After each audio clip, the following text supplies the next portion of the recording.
So if you ever feel stressed, this video might be helpful to you. So a lot of times when you feel stressed and you have this buildup, whether it's about work, it's about money, it's about school, it's about a relationship, whatever it is, a lot of times your brain just needs the verbal permission to move on.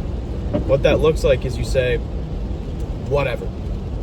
Right now I'm going to be late to school because there was traffic, and it's kind of not ideal because I've already missed classes because of work.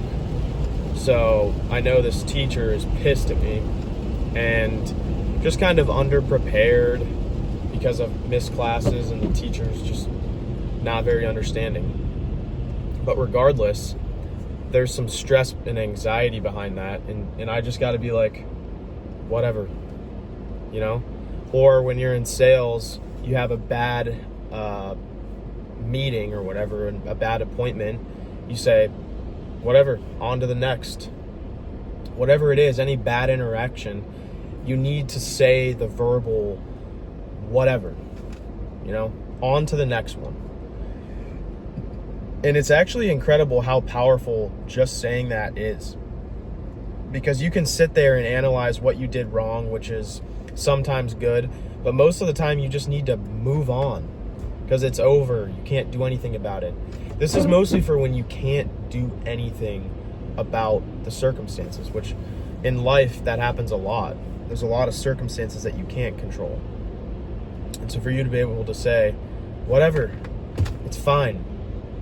And even if you walk yourself through the reality of the situation, which a lot of times is not that bad. Like for me right now, I'm gonna go to class, maybe I'll be 5 minutes late, maybe. And so worst case scenario, I walk in a little bit late and I tell him what happened later on. If he's not understanding, again, whatever, you know? You also gotta trust that whatever's supposed to happen is just gonna happen.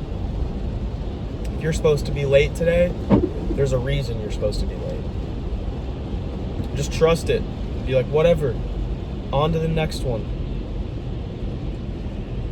But you can really, really make yourself miserable by hyper focusing on your circumstances that are out of your control. And a lot of people tell me, people who I'm around a lot will tell me that I never seem stressed. My mom tells me, like, you never seem stressed or you never seem angry. It's so weird. And I'm just like, one, I don't show it. I don't show if I'm angry or stressed because the way you act really, really influences how you feel. If you act like you're not stressed, you're probably going to be a lot less stressed. All right, there's stuff that goes on up here that people don't see, but I still think your actions influence your feelings so heavily that you might as well act like you're not stressed at all. That's actually a part of the equation.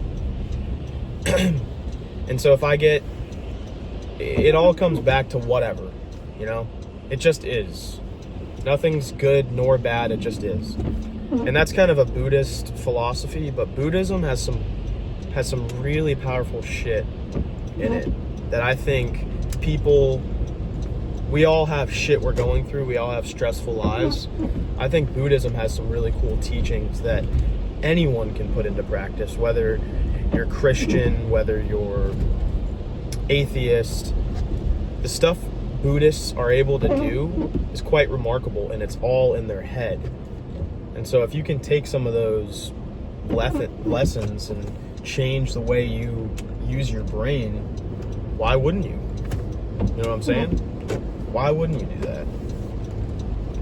So read up on Buddhism if you're curious about it. There's a book called Why Buddhism is True, and it's from an American dude. He's not some crazy monk, because I understand the reluctance to getting into that sort of thing, because you don't want to be way out there. I mean, neither do I. But if you can at least study it, understand it, and kind of learn some things from Buddhism, that kind of goes a lot into what I'm talking about today and releasing stress and all that. So hope you get less stressed. Hope this was valuable. Heading into class.